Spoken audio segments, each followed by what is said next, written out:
El bordado popular serrano, bien de interés cultural inmaterial. Es bordado porque adorna una pieza y es popular porque se borda con hilos que no son metálicos como el oro y la plata y no tiene aplicaciones de elementos como piedras preciosas, lentejuelas o abalorios. También es popular porque no sigue los movimientos artísticos del momento. Se bordaba para el ajuar doméstico, paños de ofrenda de boda, de ofrenda funeral, paños de arca, delanteras de cama, últimamente colchas y mantelerías. Se borda sin bastidor, sobre lienzo de lino en tafetán, con lana, seda, posteriormente algodón. Tradicionalmente, en negro toda la pieza que no se conjuga con ningún otro color, y si aparece otro color es solo en algún detalle. Se utilizaban 4 colores tintados de forma natural: rojo cerámico, amarillo oro viejo, azul y verde. Posteriormente se comenzó a introducir el color salmón, siendo en la actualidad uno de los más usados. Al bordarse sobre lino en tafetán, llamado lienzo, solo se bordaba en las mangas de la camisa galana tradicional, mangas que se podían quitar y poner. Según el estudio La camisa salmantina en la Sierra de Francia y Candelario, Antonio Cea Gutiérrez, al aparecer el jubón sobre la camisa en el siglo XVIII, se dejaron de ornamentar las mangas de camisa que ni se veían ni cabían en los brazos de la prenda, pero tenemos una muy rica muestra en los museos, sobre todo extranjeros. La técnica es mixta, se dibuja sobre el lienzo a dibujo, el dibujo se contornea con un cordoncillo. Se borda al pasado y la hebra recorre el derecho y el revés, y ahí los contamos, dando lugar a más de 34 puntos diferentes. La composición del paño y el dibujo es parte principal de este bordado e implica un nivel de diseño y artístico más allá de bordar técnicamente a la perfección. Por ello nos encontramos con paños bordados por unas manos y concebidos y dibujados por otras, las maestras bordadoras. Isabel Perdón, Matea Criado, Carmen Luis, Concepción Criado componían para sus vecinas en Mogarra. En la alberca lo hizo Carmen Requejo. El bordado actual es un derroche de color, formas y puntos diferentes.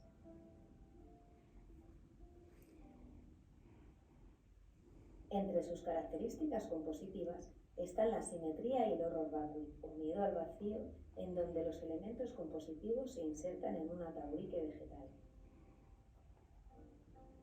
Su iconografía lo forman motivos zoomorfos y fitomorfos, con ausencia de la figura humana, de elementos geométricos o religiosos como la cruz. No es naturalista y está muy estilizado. Las palmetas, rosetas, lotos, papiros, granadas abiertas y cerradas, leones, pájaros, ibis, halcones, águila bicéfala han perdurado en la tradición. Es en el siglo XX fundamentalmente donde se han introducido otro tipo de animales fantásticos, como dragones y grifos. Los motivos proceden de Oriente, Egipto, Mesopotamia, de la cultura islámica con elementos medievales del románico español, también influenciado por el mundo islámico, algún elemento de la heráldica, alguna influencia renacentista, una muy larga evolución en el tiempo. Se apellida Serrano porque es en la Sierra de Francia de Salamanca, donde lo encontramos con mayor profusión, en sus arcas y colgando como cuadros en sus paredes, en donde las abuelas y las tías, las madres o las vecinas llevan siglos enseñando a bordar de generación en generación y donde se hallan las grandes maestras, por la calidad de sus puntadas y por ser quienes sabían componer en equilibrio, quienes dibujaban para otras. No es de extrañar que los bordados populares sobre lino a hilos contados, una artesanía doméstica y dada la mayor dificultad técnica de puntos, tienen sus escuelas o estilos en zonas muy pequeñas, incluso en municipios como por ejemplo Navalcán o La Gartera. En nuestro caso, los epicentros de este bordado son Mogarraz y La Alberca.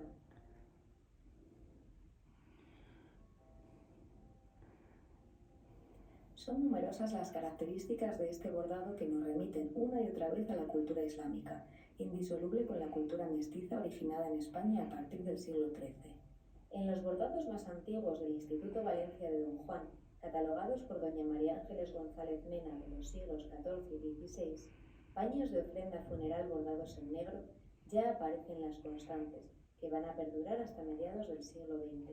y que también son constantes del arte islámico: simetría bilateral, horror vacui, ataurique vegetal, collarín o ausencia de bordado para representar al animal muerto, pájaro representando en todas las culturas el alma de los difuntos, leones, palmetas, papiros, lotos, y en algún caso está representada el agua a través de las fuentes que soportan elementos vegetales de las que beben las aves. No hemos podido encontrar ningún simbolismo a la hora de hacer las composiciones. No introducen el león por su fuerza, ni el jarrón con el árbol de la vida por lo que ha venido a significar históricamente desde la antigüedad.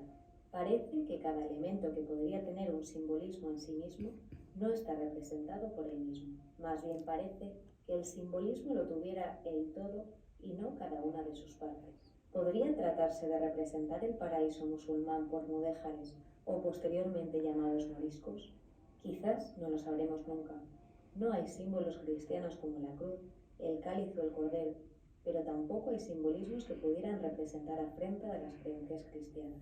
Sabemos que en la Sierra de Francia por aquellos siglos existía diversidad de población. Dependiendo de sus creencias religiosas, se atestiguan asentamientos de judíos y musulmanes. Posiblemente se trate del bordado popular sobre lino a hilos contados más antiguo de España.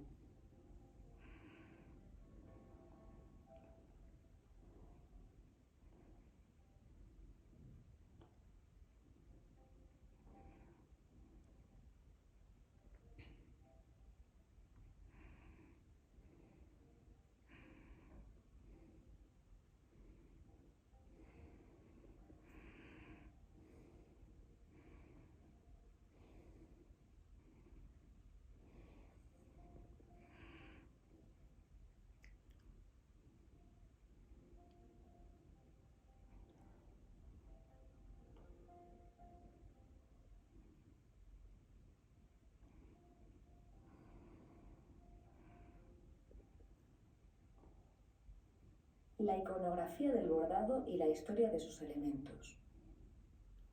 Sin duda, la península ibérica ha gozado de una rica miscelánea de culturas que se influyeron de manera notable entre sí a través del paso del tiempo.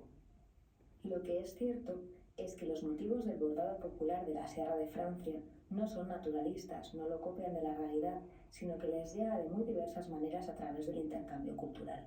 Fueron 7 siglos de mestizaje cultural. Pero no todos los motivos llegaron en el siglo VII con la conquista musulmana. Motivos orientales ya habían aparecido antes y fueron aplicados por culturas autóctonas que tuvieron relación con pueblos orientales como los fenicios. Este brazalete forma parte del tesoro de Aliseda, tartésico, data del siglo VII a.C. Los remates finales de los extremos tienen forma de palmetas o papiros decoradas en su interior con flores de loto. Cálato y tapadera iberos de Azaila, siglo II a.C., Museo Arqueológico Nacional.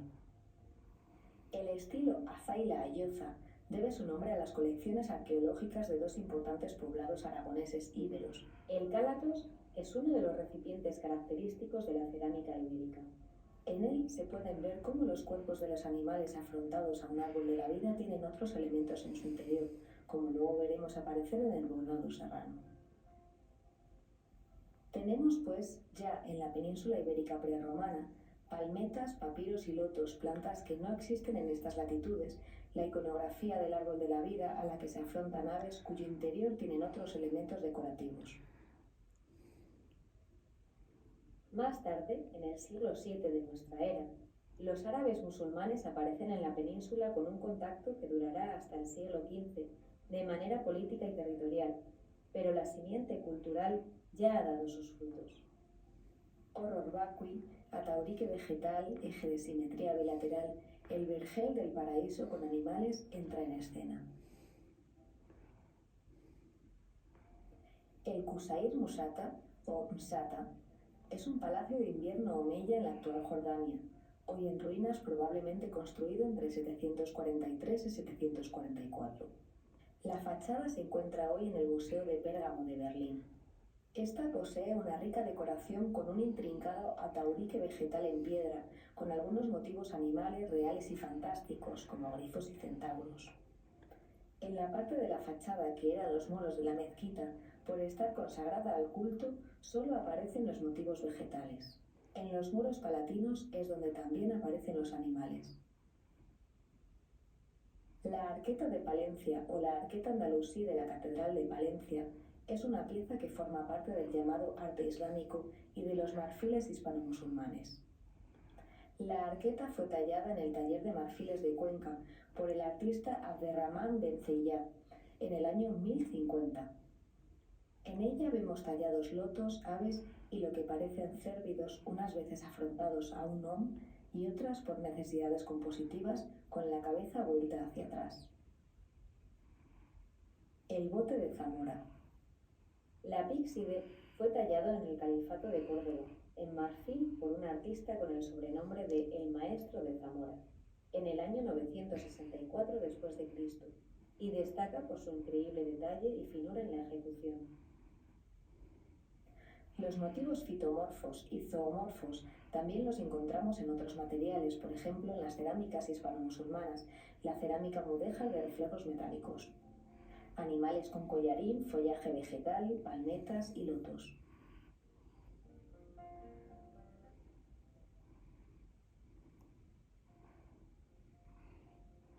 La iconografía. Elementos fitomorfos. Las flores.